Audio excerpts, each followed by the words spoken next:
Good evening. मैं संदीप कुलकर्णी आप सभी लोगों का इस स्मॉल वीडियो सेक्शन में स्वागत करता हूं। आज का जो टॉपिक है वो है अल्फा वर्सेस एचपीएमएल कॉस्ट इम्पैक्ट, यानी दाम चुकाना पड़ता है, लॉ पेइंग द प्राइस। तो आज के इस वीडियो को हम शुरू करते हैं। बेसिकली आज का एक जो टॉपिक है वो एक क्वेश्चन आंसर के तहत आया हुआ टॉपिक है, और एक ओईएम ऑर्गेनाइजेशन से कोई टॉप मैनेजमेंट के एक पर्सन ने, सीनियर पर्सन ने मुझसे एक सवाल पूछा था कि अगर कोई कास्टिंग हम अल्फा लाइन से हाई प्रेशर के ऊपर कन्वर्ट करेंगे तो उसमें क्या कॉस्ट इम्पैक्ट आएगा, क्या कॉस्ट डिफरेंस रहेगा, कॉस्ट का क्या फर्क पड़ेगा। तो ये सवाल उन्होंने मुझसे पूछा था, और इस सवाल का मैंने जब उनको व्हाट्सएप पे जवाब दिया तो मुझे लगा कि शायद ये जवाब उनके लिए नहीं, बहुत सारे लोगों के लिए काफी मायने रखता है। और इस सवाल के जवाब में जो मैंने स्टडी किया था, जो मैंने मेरी खुद की जो व्यूज उनके साथ शेयर किए थे, मैंने सोचा यही व्यूज मैं सारे फाउंड्रीमन के साथ में भी शेयर करूं, ताकि उन लोगों को भी इस बारे में कुछ जानकारी हो। उनका वो भी इस टॉपिक के बारे में सोचे, इस पूरे अ, अ, एक आइडिया के बारे में सोचे कि क्या फर्क हो सकता है अल्फा लाइन और हाई प्रेशर लाइन के कॉस्टिंग में। क्योंकि इसके ऊपर बहुत कम कुछ डिस्कशंस हुए हैं, कुछ बहुत कम इंफॉर्मेशन लोगों के पास अवेलेबल है। और इसीलिए मैंने सोचा ये एक बहुत अच्छा टॉपिक है जिसके ऊपर हम ये वीडियो बनाएं। और मैं बेसिकली वो जो सीनियर पर्सन है उनका नाम कॉन्फिडेंशियल की वजह से यहाँ पर नहीं डिस्क्लोज कर रहा हूँ। तो ये क्वेश्चन आंसर के तहत बनाया गया वीडियो है। तो let us start the video. उम्मीद है कि इस वीडियो से आपको काफी जानकारी मिलेगी। So I feel it's right time to make a small video on the topic while answering his question, and also put my views for the information of countrymen. एक और बात यहाँ पर मैं कहना चाहूंगा कि there will be some debate or differences in the opinion on this topic. जो भी मेरे ख्यालात मैंने यहाँ पर प्रस्तुत किए हैं, तो उनके बारे में काफी लोगों के बीच में कुछ डिबेट्स हो सकती है, कुछ डिफरेंसेस ऑफ ओपिनियन हो सकती है। क्योंकि ये ख्याल मेरे खुद के हैं, व्यूज मेरे खुद के हैं। आप उससे सहमत हो सकते हैं या ना भी हो सकते हैं। तो मेरी एक रिक्वेस्ट है कि जब ये वीडियो आप देखेंगे तो जरूर इस वीडियो के बारे में आपकी कुछ ख्यालात रहेंगे, आपके कुछ व्यूज रहेंगे, आपका कुछ अलग ओपिनियन है, तो डेफिनेटली आप कमेंट बॉक्स में जाकर उसके बारे में लिखिए। कमेंट बॉक्स में उसके ऊपर कमेंट कीजिए, ताकि मुझे और अन्य फंड लोगों को भी ये पता चलेगा कि ये व्यूज जो मैंने शेयर किए उसके सिवा कुछ और साइड हो सकती है, या फिर मैंने कुछ मिस किया हो, या मैंने कुछ मेरे अंडरस्टैंडिंग में कुछ खामियां हो, तो वो भी आप सभी लोगों को और मुझे खुद को भी पता चल सकती है। तो मेरी रिक्वेस्ट है, जब भी आप ये वीडियो देखेंगे तो जरूर अपने वीडियो देखने के बाद कमेंट बॉक्स में जाके इस वीडियो के बारे में आपकी जो भी राय है, आपकी जो भी ओपिनियंस है, अच्छे है, सही है, गलत है, बुरे है, उसको डालिए, ताकि सब लोगों के साथ में वो शेयर हो जाए। इस रिक्वेस्ट के साथ में इस वीडियो की शुरुआत करता हूँ। Nowadays many foundries are going for the high pressure line from existing alpha line. आप सभी जानते हैं कि आने वाले समय या पिछले कुछ सालों से काफी रिवाज बनता गया है कि अल्फा लाइन को हाई प्रेशर लाइन से रिप्लेस करें। और काफी फाउंड्रीज इस दौर में आगे निकल जा रही है कि अपने अल्फा लाइन को वो हाई प्रेशर के साथ में एक्सपांड कर रही है, उसको चेंज कर रही है। बेसिकली ये जानना बहुत इम्पोर्टेंट है कि हम क्यों करते हैं, उसके बारे में अगले स्लाइड में हम बात करेंगे। लेकिन जब भी ये चीज होती है कि अल्फा लाइंस की कास्टिंग हाई प्रेशर में कन्वर्ट होती है, तो ज्यादातर कस्टमर एक कुछ बात करते हैं कि हाई प्रेशर लाइन है, ऑटोमेटिक है, और इसमें काफी हायर टेक्नोलॉजीज का इस्तेमाल किया है, बेटर टेक्नोलॉजी का इस्तेमाल किया है। तो उनकी उम्मीद होती है कि उनको जो कास्टिंग मिलने वाला है वो अल्फा लाइन से सस्ता मिलेगा। और वो उस उम्मीद के साथ सप्लायर से बात करते हैं कि आप हाई प्रेशर पे जा गए हैं या फिर जा रहे हैं, तो हमारा हमें जो कास्टिंग मिलने वाला है उसकी कीमत कंपैरेटिवली अल्फा लाइन से कम होनी चाहिए, या फिर कम होगी क्या। तो मुझे लगता है ये एक बहुत इंपॉर्टेंट फैक्टर है कि ये बात जानना कि क्या क्या इम्पैक्ट्स होते हैं जब हम अल्फा लाइन से हाई प्रेशर पे जाते हैं। और इसी के बारे में आज हम वीडियो में हम बात करने जा रहे हैं। तो यहाँ पर मैं ये कहना चाहूंगा कि but with the higher level of technology, cost of product gets increased by offering more consistent quality. यहाँ पर important चीज है कि कस्टमर को मोर कंसिस्टेंट क्वालिटी जरूर मिलती है, लेकिन he has to pay the price. That is, the cost of high pressure will always be more or higher than the alpha line. तो इसीलिए मनीष टाइटल जो इस वीडियो का लिखा है वो वही लिखा है कि दाम चुकाना पड़ता है या फिर you have to pay the price if you want a consistent quality from your supplier. Before start the process wise cost differences, हम ये देखना चाहेंगे कि why people are going for high pressure line. What is the idea behind that कि high pressure के ऊपर वो क्यों जाते हैं? There are few reasons. One of them is high productivity or volume increase. Second is dimensional accuracy. Shifting नहीं होता है, dimension accuracy मिलती है. Weight control is another factor. Surface finish improvement is another factor. These are some of the factors which I have roughly put down here. इसके ऊपर एक alpha line और high pressure line के advantages और disadvantages के ऊपर हम एक सेपरेट वीडियो, अलग वीडियो बहुत जल्द बनाने वाला हूँ उसके ऊपर में। तो वो भी आप जरूर देखिएगा, क्योंकि जब मैं इस टॉपिक को देख रहा था मुझे लगा कि शायद वो भी एक टॉपिक है जो बहुत से लोगों को पता नहीं है कि क्या डिफरेंसेस है, क्या एडवांटेजेस है, क्या डिसएडवांटेजेस है। हम हाई प्रेशर में क्या कर सकते हैं, क्या नहीं कर सकते, और अल्फा लाइन में हम क्या कर सकते हैं, क्या नहीं कर सकते। तो उसके ऊपर भी एक वीडियो मैं बनाने जा रहा हूँ। एक और वीडियो बनाने की सोच में हूँ कि हाई प्रेशर लाइन में भी अलग-अलग वैराइटीज़ है, अलग-अलग टाइप्स है, तो वो क्या-क्या है और उसका बेनिफिट और उसका डिसएडवांटेज डिसएडवांटेज क्या है, तो वो एक और वीडियो मैं बनाने जा रहा हूँ। तो ये दोनों वीडियो हाई प्रेशर लाइन के ऊपर मैं बहुत जल्द बनाऊँगा।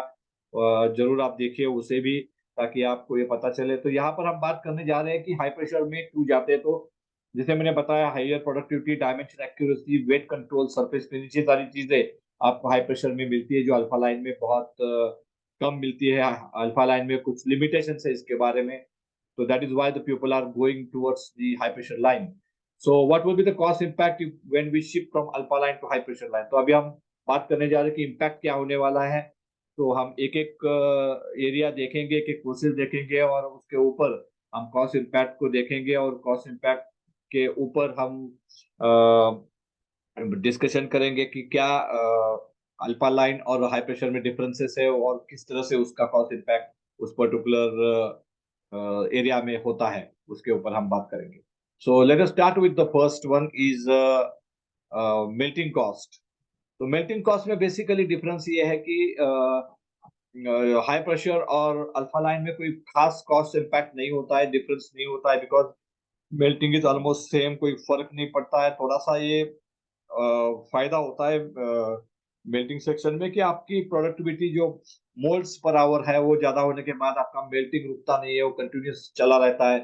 But that more impact on the power, तो हम पावर का अलग से जायजा लेने वाले हैं। तो यहाँ पर इसलिए मैंने मेल्टिंग कॉस्ट में यहाँ पर लिखा है कि कोई फर्क नहीं पड़ेगा इसमें। Melting cost will be almost same as high alpha line as high pressure line, so there will not be any difference in that.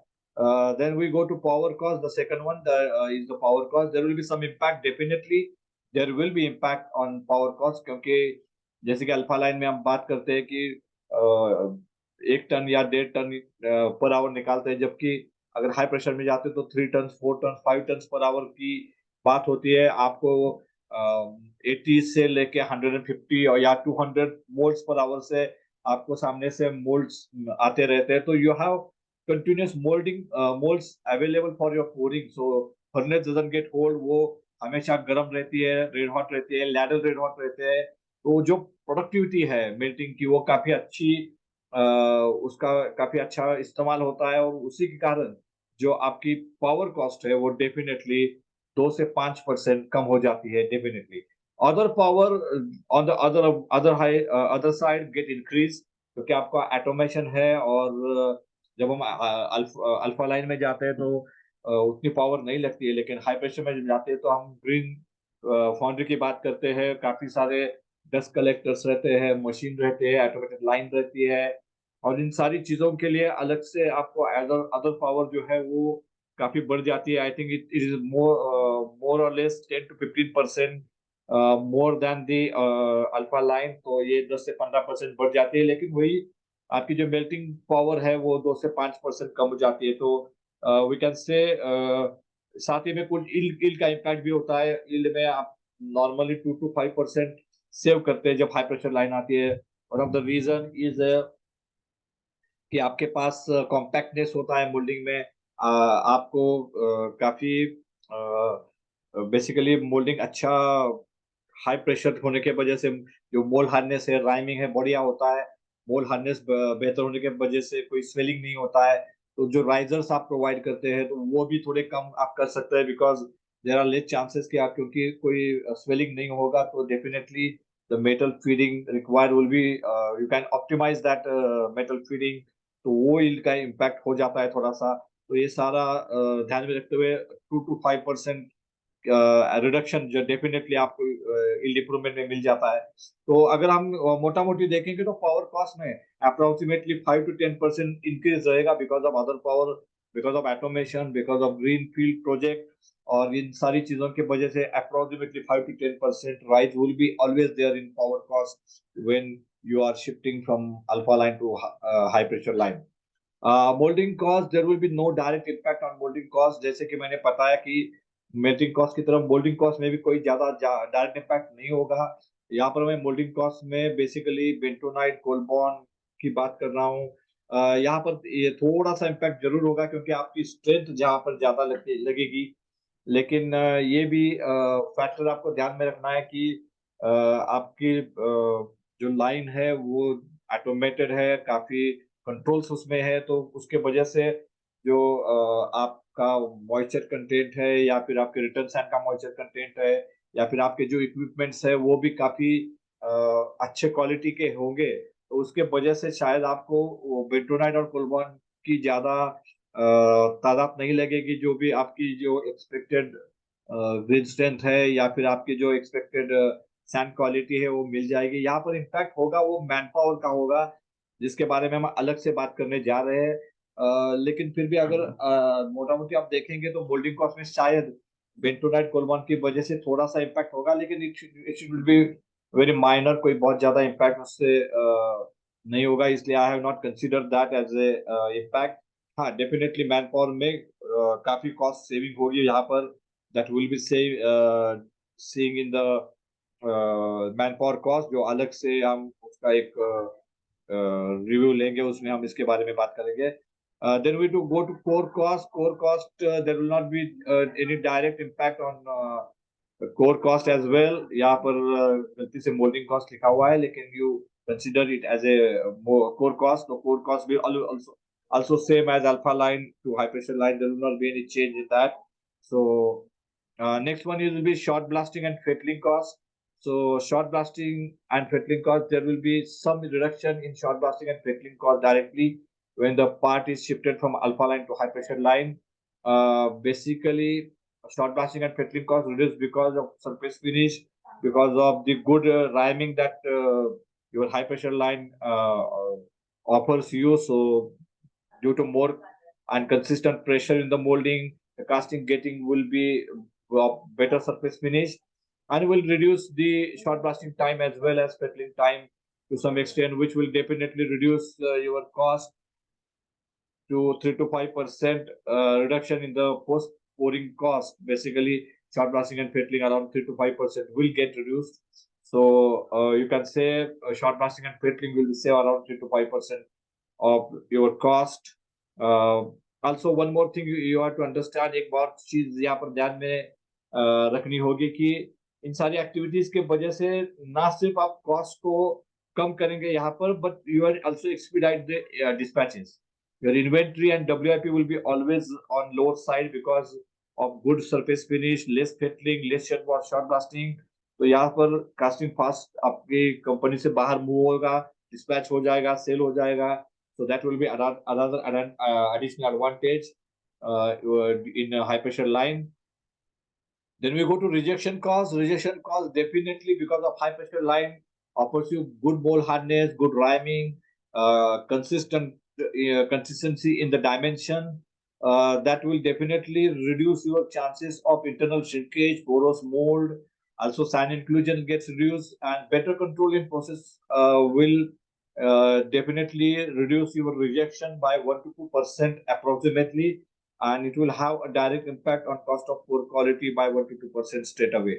So by changing from alpha line to high pressure line I think you can save around 1 to 2% on rejection as well, cost of poor quality as well.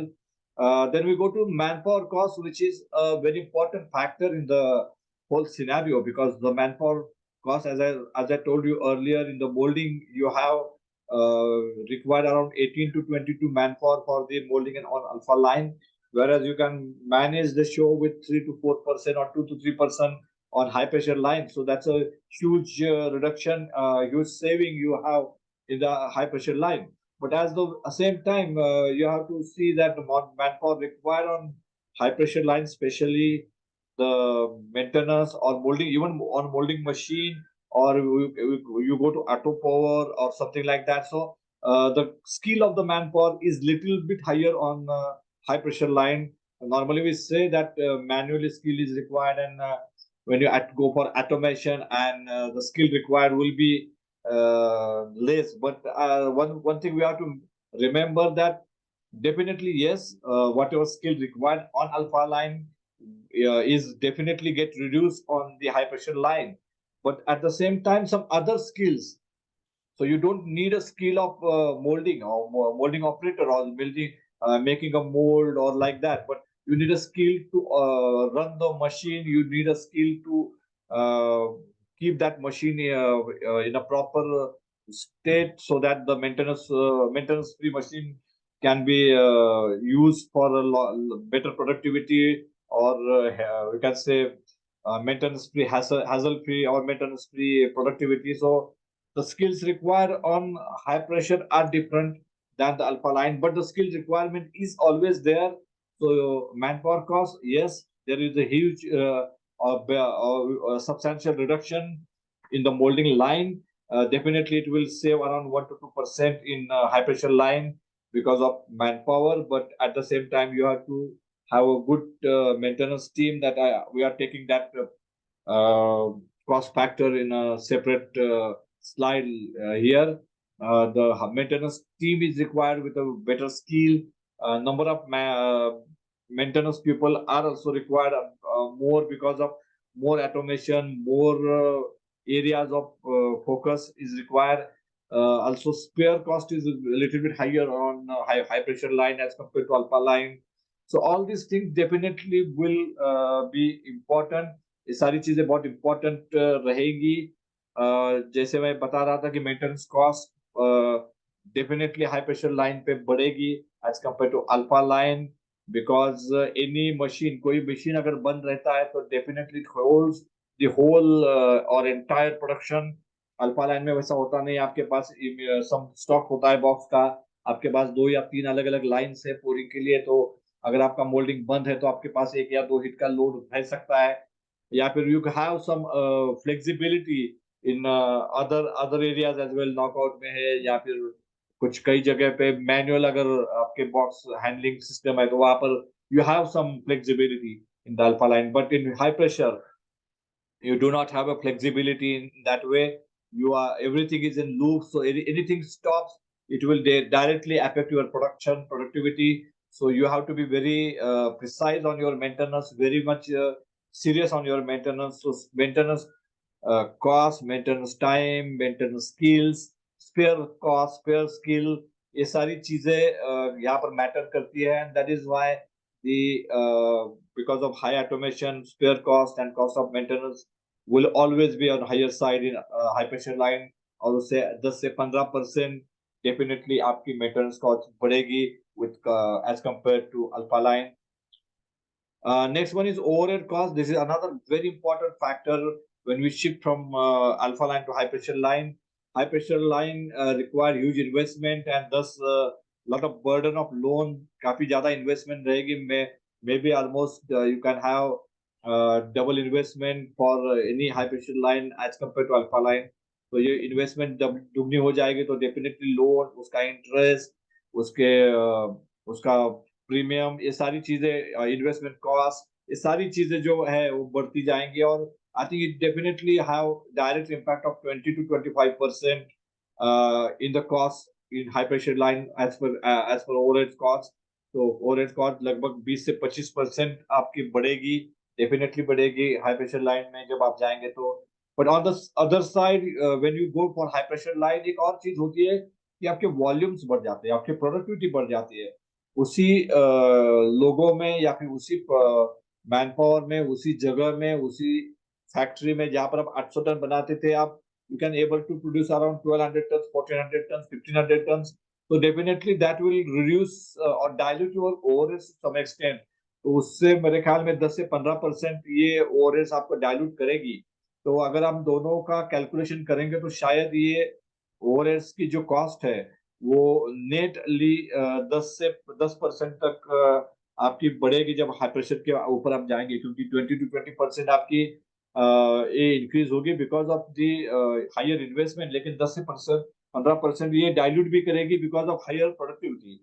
तो जो net impact होगा उसका overheads का वो approximately 10% के करीब होगा. तो एक और चीज यहाँ पर आपको ध्यान में रखनी है कि आपके ओवरहेड्स 10 से 15% बढ़ने वाले हैं. Casting weight impact, that is another important factor which normally people doesn't take in the consideration while calculating the cost impact. High pressure line can be contribute on casting weight impact. As the pressure and process are optimized and consistent, the output casting weight is also expected to be consistent and it will be less by 3 to 5% or than that of alpha line. So एक बहुत important factor यहाँ पर है casting weight because of good consistent process, good quality of sand, good quality of molds. ये 3 से 5% तक आपके wait को रिड्यूस करेगी और that is definitely a very important advantage or basic benefit for the foundry. However, this advantage is normally customer will get, जैसे मैंने बताया कि एडवांटेज तो है, लेकिन कई बार ऐसा होता है कि जब आप हाई प्रेशर के ऊपर जाते हैं, customer again comes to your shop or your foundry and revalidate your casting weights and according to that casting weight you revise the PO. तो वो जो एडवांटेज है, जो कास्टिंग वेट का कंट्रोल का एडवांटेज है, कास्टिंग वेट रिडक्शन का advantage है, वो आपके हाथ में नहीं रहता है. कई बार फाउंड्रीज को उसका बेनिफिट नहीं मिलता है. That is taken by the customer self.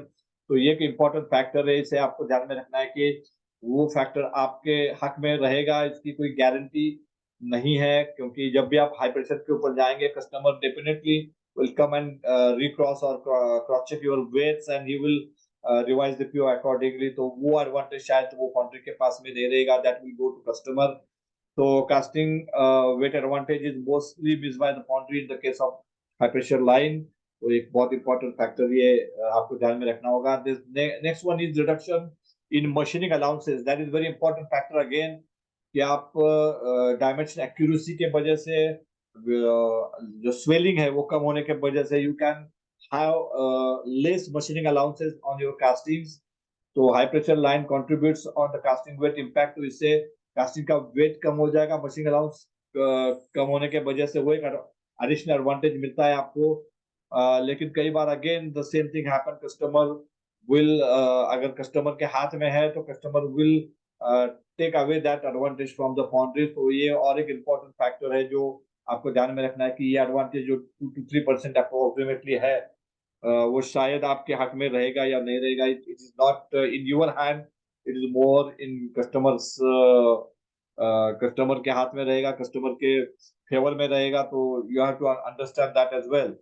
सो जैसे मैंने पता है, सारी चीजों को मैंने एक साथ करके कुछ पॉइंट्स यहाँ पे निकाले हैं जो ओवरऑल कॉस्ट इम्पैक्ट करके एक शीट मैंने बनाई है. इसमें जैसे मैंने बताया कि melting power around 2% reduction is there, other power net 5% increase will be there, yield impact will be 2% reduction, short blasting and fettering 5% will be reduction, rejection will be 2% reduction, casting weight control will be around 3% reduction, but again depending on customer, that is very important.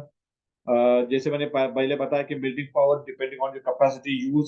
अगर आप 1500 ton आपकी capacity है और अगर आप 1200-1100 ton ही बना रहे हैं, तो again you will miss that advantage of getting consistent melting and keeping ladle furnace red hot and getting that basic advantage of reduction of 2%.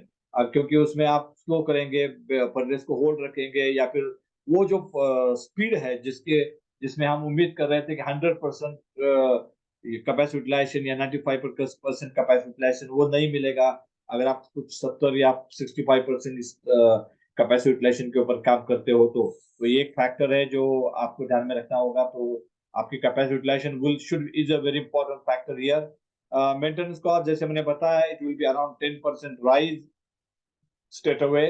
Again, it depending on your extent of automation, आप क्या automation करते हैं, जैसे आपने dust collector लगाया है नहीं लगाया है, या फिर कौन से मोटर्स है, किस तरह आपकी मटेरियल हैंडलिंग सिस्टम काम कर रही है। बहुत सारे फैक्टर्स है जो इम्पैक्ट करेंगे इस मेटर इसके ऊपर। Next one is man power cost, around 3% reduction is always there. Overhead cost around 10% increase in the overhead cost. Again, depending on your capacity use and extent of automation also can matter here. Machining allowance around 3% of reduction. Again, depending on the customer. Total grand total increase will be 25% and reduction will be 20%.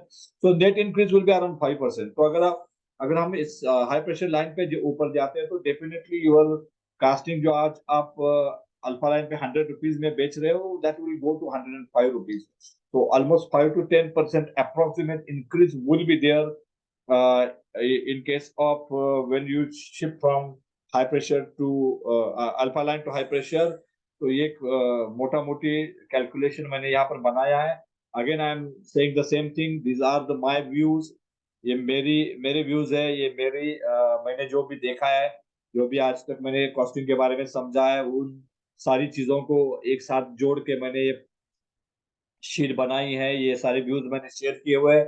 There may be some differences of opinion, other views as well, some other side as well. So अगर आपके पास कुछ है तो definitely you come across those things and put those things in the comment box, ताकि मुझे भी पता चले कि कहाँ पर डिफरेंस ऑफ ओपिनियंस है, कहाँ पर कुछ और मैंने मिस किया है, या फिर मैंने अच्छा किया बनाया या गलत बनाया, सही बनाया या गलत बनाया, आपके क्या एक्सपीरियंस है। तो ये एक्सपीरियंस भी शायद कुछ चेंज हो सकते हैं लोगों, पॉन्ड्री टू पॉन्ड्री, पर्सन टू पर्सन ये वेरी हो सकता है। तो डेफिनेटली आपसे रिक्वेस्ट है कि आप इसके बारे में आगे आए और इसके बारे में अपने अपनी राय कमेंट बॉक्स में जरूर लिखिएगा। ओवरऑल कॉस्ट इम्पैक्ट जैसे मैंने बताया 5 से 7% या 5 से 7 रुपीज पर केजी ये कॉस्ट इम्पैक्ट होगा जब आप अल्फा लाइन से हाई प्रेशर लाइन पे ऊपर जाएंगे। तो customer need to play that minimum 5 to 7% more cost in high pressure line to get consistent quality casting with better surface finish, higher volumes, less machining allowance and better dimension accuracy। तो ये बहुत important है। जैसे मैंने पहले बताया कि law of paying the price is applicable here, one has to pay the price to get better quality of casting and better results. paying the price, ये law of paying the price is very important। Again I am repeating the same thing। overall cost impact जैसे मैंने बताया कि हम कोई सामान खरीदने जाते हैं, कोई नॉर्मल गुड्स शॉप में जाते हैं, तो वो जो वस्तु हम वहां से खरीदते हैं, that will be cheaper than that was in the mall or you can say bigger shopping centers, because जैसे जैसे आप वो सारी चीजें एक्वायर करने की कोशिश करते हैं, your cost will go on increasing, क्योंकि वो इंफ्रास्ट्रक्चर है, वो ओवरहेड्स है, वो सारा मेंटेन करना है, वो दैट टेक्स, जैसे मैंने पहले ही बताया कि law of paying the price. तो इन सारी चीजों को पैसा लगता है, और इस यही कारण है कि हाई प्रेशर में जब हम जाते हैं तो definitely the cost of casting will be always on higher side than as compared to alpha line। So customer have definitely advantages on volumes, consistent of quality, good surface finish, dimension stability, and less casting weight. But at the same time, they have to pay a little more cost to the customer for to the supplier for getting all those advantages when he's taking the casting from high pressure line instead of alpha line। So it's a on this with this note, I think जो एक slogan यहाँ पर हम देख रहे हैं कि I think you have got to pay the price for anything that is worth while, and success is paying the price. You have got to pay the price to win, you have got to pay the price to stay on the top, and you have got to pay the price to get there। so ये सारी चीजें आप जरूर, मुझे लगता है कि जानते भी है और इसे आप समझते भी है। तो मुझे लगता है कि ये चीज जो हम बहुत दिनों से मेरे दिमाग में था कि क्या हाई प्रेशर और अल्फा की कॉस्ट कंपैरिजन में क्या होगा, किसकी कॉस्ट ज्यादा होगी, क्यों ज्यादा होगी, क्यों कम, क्यों अल्फा की कॉस्ट कम होती है, क्यों हाई प्रेशर की कॉस्ट ज्यादा होती है, सारी चीजों के बारे में यहाँ पर मैंने इसलिए जानबूझकर आपको बताया है। डेफिनेटली हाई प्रेशर लाइन में काफी सारे एडवांटेजेस है, जिसके बारे में जैसे मैंने पहले बताया कि अलग से वीडियो बनाने जा रहा हूँ, वो भी आप जरूर देखिए। लेकिन अगर वो एडवांटेजेस आपको चाहिए, वो सारे कास्टिंग के जो डायमेंशन एक्यूरेसी है, वॉल्यूम्स है, अच्छा सरफेस फिनिश है, कंसिस्टेंट क्वालिटी है, वो सारी चीजें अगर आपको चाहिए, तो आपको ये सोचना होगा कि are you willing to pay the price. तो मुझे ये सवाल पूछना है सारे कस्टमरों से कि are you willing to pay the price if you want to good quality of casting. और इसी सवाल के साथ मैं इस वीडियो को खत्म करने जा रहा हूँ। Thank you very much.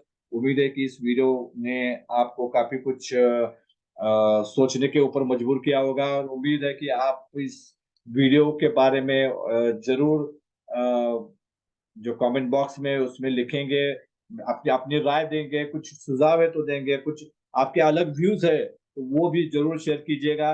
और इस उम्मीद के साथ कि वीडियो आपको पसंद आया होगा, और वीडियो से आपको काफी सारी जानकारी मिली होगी, एक नया नजरिया कॉस्टिंग की तरफ देखने का मिला होगा। इस उम्मीद के साथ मैं इस वीडियो को खत्म करता हूँ। बहुत बहुत धन्यवाद। Thank you very much.